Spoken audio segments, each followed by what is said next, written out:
est arrivé à Fernandina par la mer. On est parti de Beaufort en Caroline du Sud. Fait qu'on a skippé la Géorgie. J'étais quand même triste de skipper parce que j'ai eu vraiment des bons commentaires. Là. Ça a l'air que c'est vraiment beau à voir. Mais là, on est vraiment juste à la frontière entre la Géorgie et la Floride. Fait qu'aujourd'hui, on s'en va en Géorgie.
C'était vraiment fou. Il y avait une propriété en ruine avec du gazon. Après ça, tu passais comme dans la forêt. Tu arrivais sur des dunes. On a marché sur la plage sur le bord de l'océan. Puis là-dedans, il y avait des chevaux sauvages qui se promenaient un peu partout. On en a vu se battre. Il y avait des tatous. On a vu un raton laveur. Il y avait full de petits crabes qui couraient partout. C'était fou. Des milliers. Ouais, genre des milliers de crabes. Puis les arbres, c'était juste fou. Il y avait des plantes sur les arbres qui descendaient. C'était vraiment beau, là, les petites trails. Un bout d'alligator, mais il n'y en avait pas. Des serpents, il n'y en avait pas non plus. On n'en a pas vu, en tout cas. Mais les tatous, c'était fou. Les tatous, l'animal. Ouais, les animaux. C'est vraiment laid, mais c'est... Il y avait des chevaux qui sortaient genre de la forêt. C'était Ouais. vraiment cool. Ils se C'était bien promenaient dans les ruines. C'était bien, bien drôle. Puis les ruines, c'est genre... C'est la maison de... La maison d'hiver d'une madame qui a épousé un homme riche. Ouais, dans les années 1800. Puis quelqu'un qui son homme il est mort, au lieu d'en remarier un autre, elle est devenue une femme solitaire. Puis elle s'est battue pour avoir le droit de... Parce que la maison qu'elle a est à New York, fait qu'elle s'est battue pour faire partie du Yacht Club de New York pour pouvoir venir à son chalet pendant l'hiver. Sauf que son chalet, il y avait 300 employés. Sur l'île, il doit y avoir pas loin d'une dizaine de bâtiments. Là. Il y a la maison primaire, il y a une cabane pour n'importe toutes les... Une cabane pour la glace, une cabane pour une piscine avec un gym, tout chauffé. Elle avait quand même 300 employés, fait que ça prenait de la place pour héberger le monde aussi. Ouais. Mais tout en ruine parce que ça l'a brûlé. Ouais. C'est triste. Il n'y a personne qui habitait dedans, puis là, ils ont fait des rénovations de 200 000 $, puis ça a brûlé tout de suite après. Ouais. Il reste plus grand chose, il reste juste la base. Mais c'était beau quand même, c'était vraiment cool. Ouais. Ils ont fait un genre de petit musée avec des pièces, des choses qu'ils ont retrouvées. Là. C'était...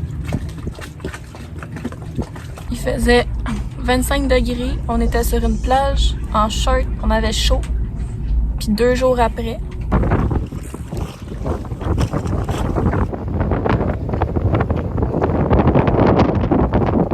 on est pris en dedans dans le voilier, il y a vraiment beaucoup de vent, là. On a eu des rafales à 30, 40, 50 nœuds. C'est un peu dur sur le moral parce que on quitte pas le bateau pour être présent en cas qu'il arriverait quelque chose. Puis il fait pas chaud, fait qu'on reste en dedans toute la journée, la porte fermée. C'est vraiment long, puis pendant ce temps-là, ben on n'avance pas. Le vent il s'est levé, je pense, depuis dimanche passé. Puis il arrête pas avant dimanche. Là, on est vendredi. On a levé l'angle pour aller s'ancrer plus loin quand il y a eu la première rafale à 30 nœuds. Parce que les bateaux, ils agissent pas tous de la même façon avec le vent. Puis il y a le courant aussi. Puis nous, avec notre longue quille, ben on a tendance à plus prendre dans le courant. Enfin, on tourne vraiment pas comme les autres. Puis on s'est retrouvés vraiment proche avec un catamaran. Fait que on n'a pas pris de chance. Là, on a levé l'ancre, on est allé un peu plus loin. Fait que là, il n'y a plus de bateaux autour de nous. Fait qu'on est en sécurité. Puis à date, l'ancre tient bien. Il y a un peu moins de vent aujourd'hui. Je pense qu'il y a juste comme 15-20 nœuds. Juste. Fait qu'on va profiter de la journée pour retourner à l'épicerie. Peux-tu faire partie de la vidéo avec moi? Les chats, eux, sont bien contents qu'on bouge pas. Ils dorment toute la journée, puis ils vivent leur best life.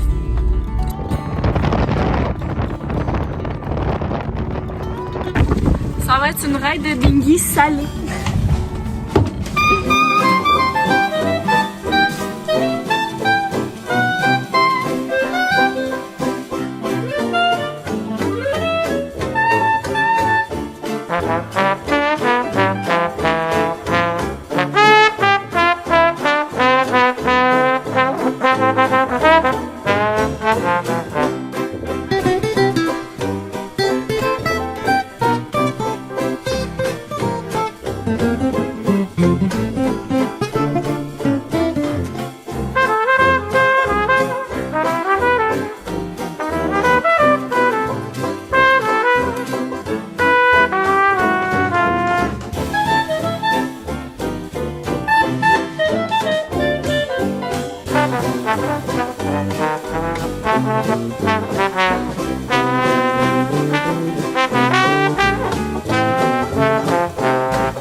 D'aller refaire un peu d'épicerie pour s'acheter des collations parce que ça fait comme 4-5 jours qu'on est dans le bateau puis on n'a rien d'autre à faire que de manger. Mais là, on était parti sur une théorie que si on achète des choses qu'on n'aime pas tant, on va moins en manger, fait qu'on va en avoir plus longtemps. Puis là, on a acheté plein de choses nouvelles, là, genre des bananes plantains en slice là, séchées. Puis genre des bonbons, des affaires que d'habitude on mange jamais. C'est ça les bananes. Puis là on vient d'arriver au bateau, puis c'est vraiment beaucoup de bien. On vient d'arriver au bateau, puis on a le goût de tout goûter. On veut tout manger. Fait que je pense que notre théorie marche pas.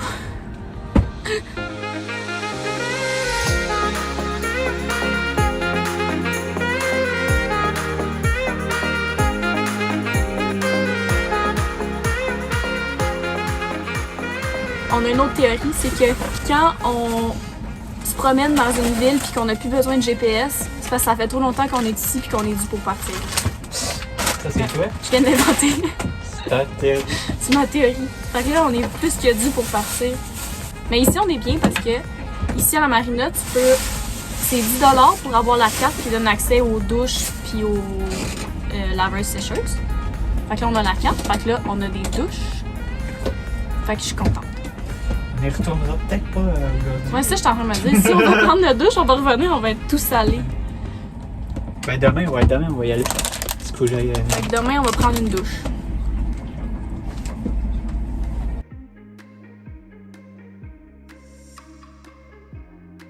Checkez ça, comment c'est calme ce matin.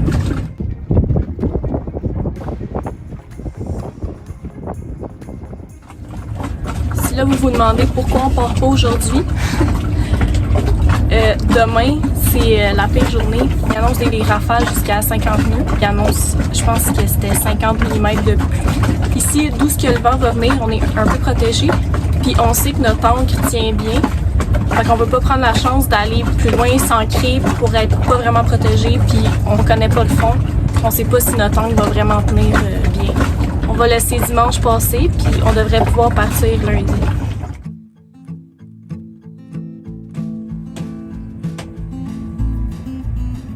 On s'est préparé un peu pour les ventes demain. On a tout rentré, on a tout bien attaché. Seth il a strappé le bimini après le bossoir pour être sûr parce que il est pas tant solide que ça notre bimini, fait qu'on veut pas prendre de chance que ça arrache. Puis on a vraiment tout serré, on a vérifié que toutes les cordes sont à leur place, bien attachées. On veut pas perdre de morceaux, puis on veut pas que rien prenne trop dans le vent non plus. J'ai pas hâte.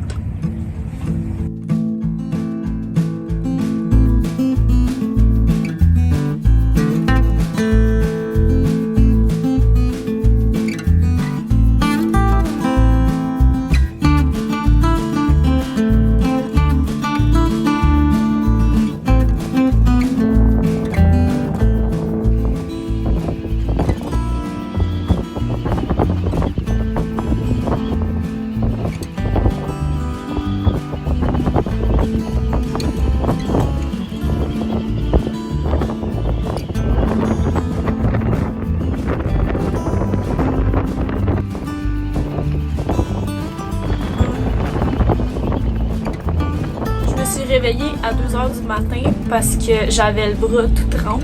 Il y a de l'eau qui coulait du hatch. Apparemment, il y a une petite fuite, mais il pleuvait vraiment fort, puis avec le vent, il pleuvait comme à l'horizontale. On a mis une serviette entre la moustiquaire puis la fenêtre pour éviter que ça nous coule dessus. Puis vers 4h du matin, je me suis fait encore réveiller parce que j'avais des gouttes d'eau qui me tombaient sur la joue. On a mis des serviettes. La vie de bateau. Ça fait une couple de jours qu'on n'a pas vraiment de soleil. Fait que les panneaux solaires, ils chargent pas vraiment les batteries. Ce matin, il y en a vraiment plus. Fait que Seth, il est parti chercher la génératrice sur Pinaki. On va faire peut-être une heure ou deux de génératrice là, pour charger un peu parce que c'est surtout genre le frigidaire puis la pompe de cale.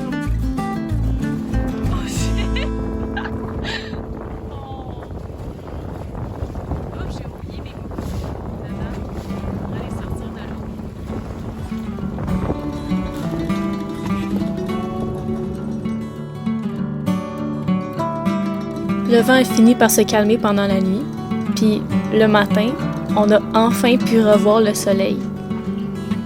On a officiellement passé à travers de cette longue semaine de gros vent, puis ça nous rend heureux.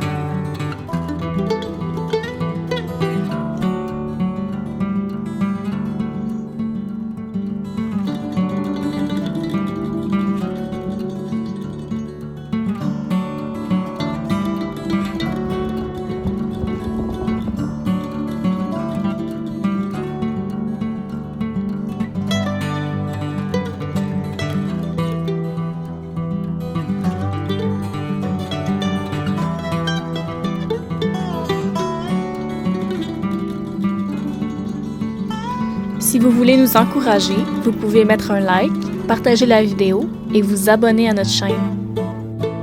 On tient à remercier tous nos membres Patreon et on vous dit à la semaine prochaine pour une nouvelle vidéo.